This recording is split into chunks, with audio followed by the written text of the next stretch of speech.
to agenda item number 2, which is the ordinary meeting held on the 28th of February 2012, which that's the first minutes, which goes through. So I'd ask for a mover and a seconder for those, please. Moved Councillor Mincher, second Councillor Johnson. Any amendments or alterations? They finish on page 2 bar N. Amendments or alterations? All those in favour? Aye. Carried. Any matters arising or discussion therein? Being none, I would move to the SPO, Special Purpose Ordinary Meeting, 13th of March 2012. Again, a mover, please. Moved Councillor Johnson, seconded somewhere. Councillor Hickling. Any amendments or alterations to those? Finishing on 2 bar 13. Being none, all in favour? Aye. Aye. Any matters arising? Discussion? Okay, agenda item number 3, which is minutes of the ad hoc committee of council design guide for rural subdivisions, which I think was chaired by by Deputy Mayor Downard. Do you wish to comment on those at all, Councillor Downard? No, but I'll move. Okay, and the seconder? Councillor Hickling. Any amendments or alterations to those from the members that were in it? Being none, all in favour? Aye. Aye. Any matters arising or discussion? Nope. Moving on to the Turangi-Tongariro Community Board of the 13th of March 2012, which are unconfirmed until their next meeting. If I could have a mover for those, please. Seconder, please. I'll second. Any amendments or alterations? All those in favour? Please say aye. Aye. Aye.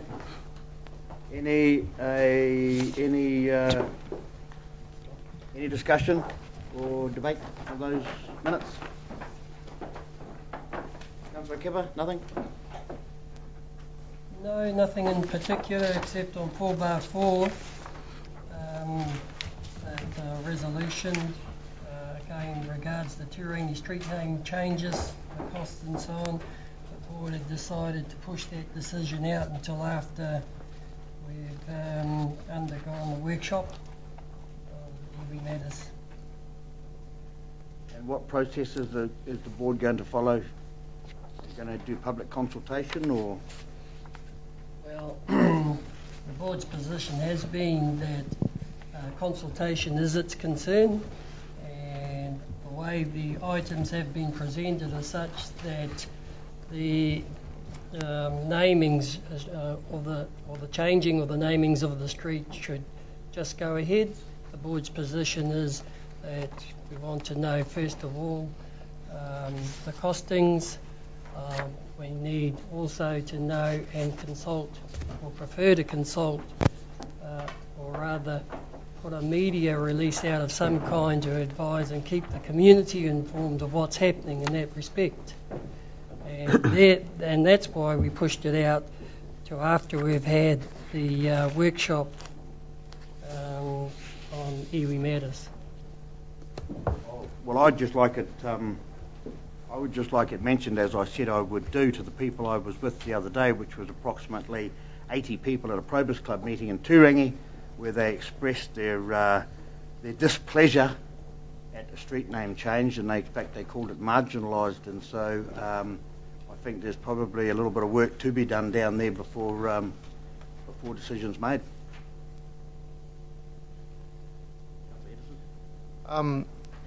When it was brought to the community board, it was explained to us why some of these street names were not correct in terms of the Māori pronunciation and spelling, and some of the reasons as to why that happened were quite interesting, including that the signs weren't big enough originally to fit the correct names on and such. So there's quite a bit of history of this, and I would urge people who are aware of the matter to look into that and become aware as to why many of the names as they are represented at the moment are that way.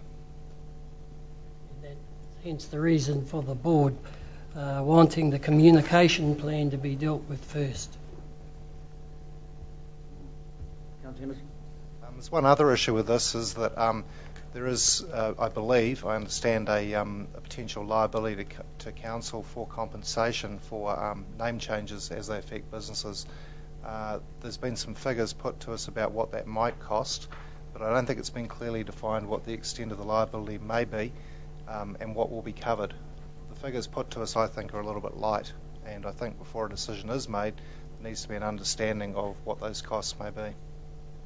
I think there's a lot more understanding that needs to be brought to the attention of all councillors, and in particular community board members, because I haven't fully investigated this myself. However, I am told that this goes back to where the government, I think it was Ministry of Works in those days, actually built Turangi and what have you, and if that's the case, then surely it's a problem that should be put on government's desk rather than local government's desk. However, I think there's a lot more water to go under the desk and bridge. And it just worries me with GPSs and WISE's maps and all sorts of things when you go. I believe one of the changes was McLean Park was going to be changed to another a name I'm not sure of, but I just signal that the feedback I had so far from 80 people in a room was totally negative. Yeah, hence the reason for the communication plan. It may be that when the streets were named, for example, that those members of the hapu have moved on, if you like, now, and now we have other members seeking these changes. And I agree with Councillor Henderson, the costs given to us around 21,000 is probably well on the low side, having regard to, as you just mentioned, changing GPS and websites and all the rest of it.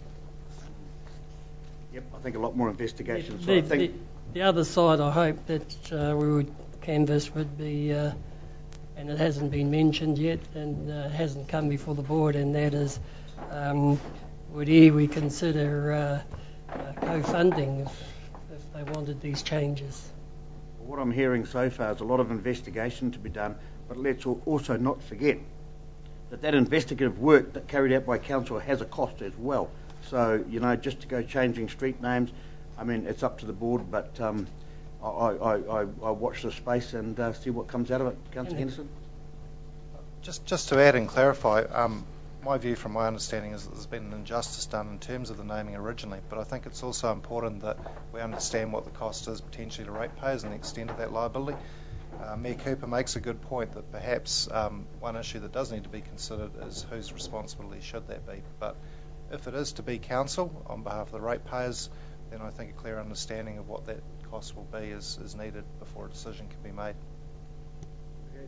Last question, Councillor Kevin. Just for example, if central government in the treaty settlements did promise name changes and so on, and to help iwi with future development, then central government should have put money and funding to assist in these changes.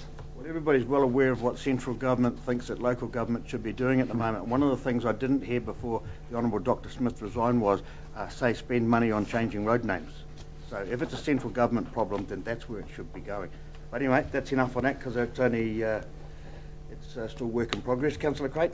Just changing the subject, if we look at item 4, I think there needs to be, no, I'm sorry, it's 3, yeah. Look at my glasses. It's 4, action point 3. I think we need some clarification on from which Rotary Club and for where the cheque went to, because I'm pretty certain that there's been a misunderstanding there. Do you know which Rotary Club it actually was that's given us $3,000? No, I don't know, but... Councillor, does Chairperson Councillor Kipper? In short, no. I think that money was actually from Taupo Rotary, it definitely wasn't from a Turangi Rotary Club. There's 3 Rotary, what Councillor Crate is pointing out, and perhaps if you could find out and we could correct it later, there's 3 Rotary Clubs in Taupo here, so just we could identify which one it is, the Breakfast Club or the Moana Club or the other club. Is that what you're wanting, Councillor? Yes, because I'm pretty certain it's a misunderstanding, yes. Ms Knowles, who I should have introduced earlier, I'm sorry everybody, I think you know, Ms Knowles is now taking Mrs Crawford's job as our minute keeper for a while. Oh, you can tell him if you're retiring. It's not my job.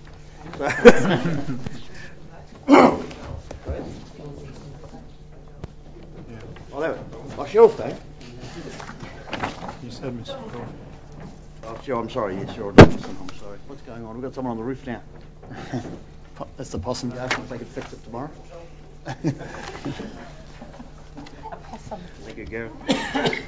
Okay, moving now, please, to agenda item number 5. If you look at your page, there's a little bit of a typo there. On the page in your agenda, it says the suggested resolution of the unconfirmed minutes of the Taupo Airport Authority. If you wouldn't mind changing that to the Emergency Management Committee, because that's what we're doing at the moment. So, Emergency Management Committee, if I could have a mover, please. Is that a handy one? No. So you want to have an emergency? It's a recommendation. So, moved Councillor Johnson, seconded Deputy Mayor Downard. Any amendments or alterations to the minutes? There being none, all in favour? Aye.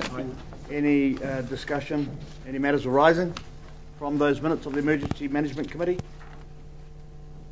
Being none, moving on now to the unconfirmed minutes of the Mangakino Pouakani Representative Group minutes. Unfortunately, No, those are fine. oh, they are tabled. Thanks. Yeah, okay, they're tabled. I haven't actually. Fine, those. Were you present? Oh, yeah. They were just handed out. Keith was chair. If we're going to have a mover. I'll move. Thank you. Yeah, to be received. Councillor Heckland. Any amendments or alterations to these minutes? Which are unconfirmed. I would say, draw your attention to recommendation number 32 on those minutes. Might just wait for a minute until Gareth sees what's going on the roof. What's going on? There is rain. We'll have to fix today. I'm sorry, would you do that again, please, Ms. McLeod? I just suggested, draw your attention to recommendation 32 in those minutes, which you will also be passing as part of the receiving of minutes. Do with the Great Lake Trail. Oh, beg your pardon, 41. I haven't got it. 41 now, Tim. Type of 32. Yeah, it's 41. Yeah. Okay, Ms. McLeod's wanting you to draw your attention to be drawn, please, to the following community grants received and that they approved at their meeting the other day, just to bring to your attention. So quickly just reading through those. I've had a mover and a seconder. All those in favour? Aye. Any discussion arising? Can I ask what the item was again? What was it to do with? The grants. Grants that you Oh, yes, the grants, yeah. It was a recommendation. that's right, grants yeah. that you approved the other day. Yeah. Can I, sorry, Mr. Chairman, just Councillor Donnard? question the number 5, just the 50,000. Did we? Is that a separate part of the trial that we gave as a council 50,000 in the 80,000 in the annual Came plan? out of our annual plan via them to them. To them, yeah. Oh, so that's out of the 80. Yeah, we did it in the annual plan. We give it to the Mangakino Pouakani subcommittee. Subcommittee's handed it on. Yep. It's just a trail. I thought we gave them though separately money towards that trail in the annual plan. Or did it go through Mangakino? It went through Mangakino. The Waikato River Trails Trust for the Whakaaro to Waipapa section of the trail. I don't think it's in these minutes because I've got to be honest, I haven't. Oh, yes, it is. Can we have a quick word from perhaps you, Mr. Green? Public toilets at Whakaaro now, we've been getting a lot of pressure about those because of the river trails have put a lot of people into Whakaaro and we've been looking at this toilet situation, so noted they're no longer being made. Is there anything to report on that, or? Not really, Mr. Mayor. It's something that we're still working on, still looking through the opportunities and the options. Is the Exelou still an option from Te Whakaro Street? The Exelou is still an option, however, it does have some issues associated with it as well, which we're currently working through. So it'll either be the Exelou or another option be considered. But councillors can be assured that there is work being done trying to solve this toilet problem at Whakaaro that we've been involved in. Absolutely. Okay, thank you. Any further discussion? Or There is also a toilet across the other side of the road too, isn't there, Gareth? That's at the petrol station. We thrusted the thing under the road. Yeah. Councillor Downard? Yeah, sorry, I know Councillor Truman's not here, but just with that trail's been finished and they had the opening, haven't they? Yeah. So have we had any feedback on like how much use it's had? Yes. We have? Yes. Can you Massive amount of use.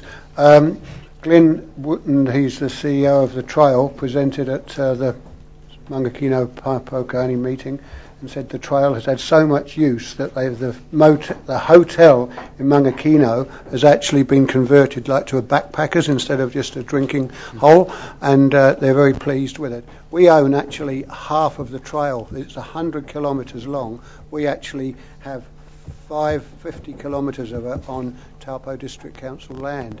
So Mangakino, as the only community on that trail, is getting quite a bit of business, even in the few months it's been opening. I think the opening was like 3 months ago.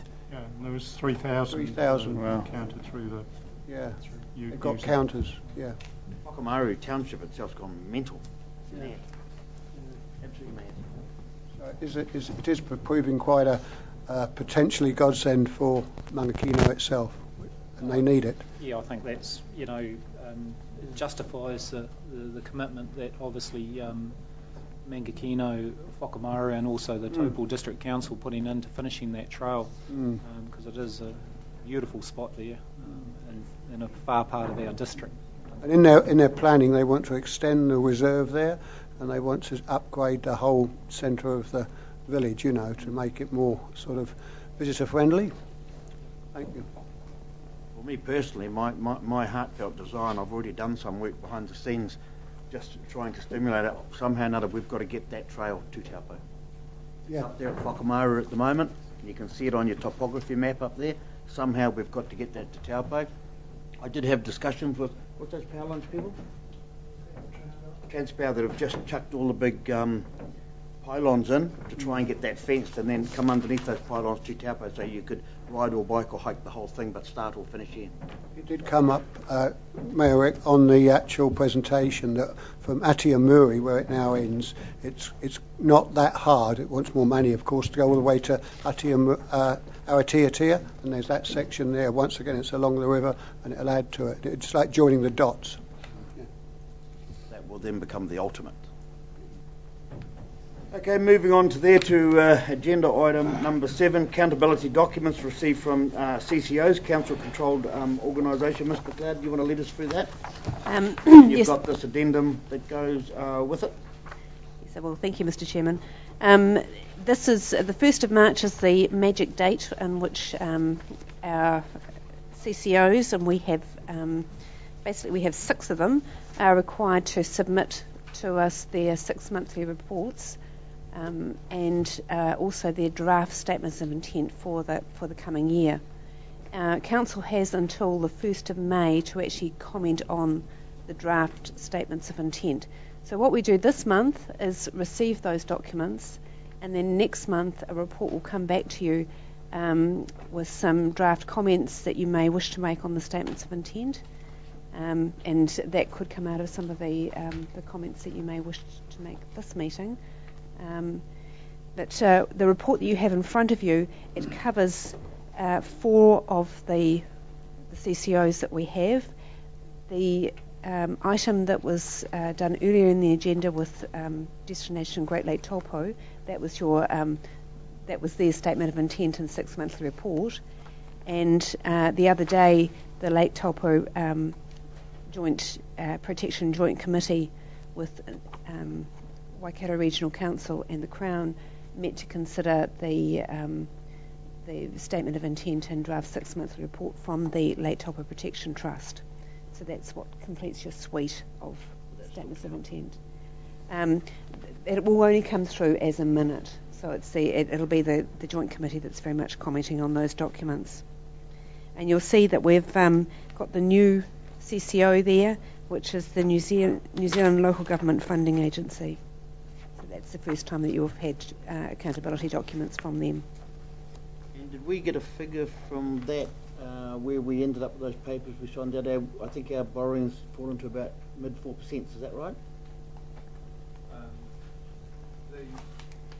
We took 2 tranches, one of 25 million over 3 years, the other 25 over 5.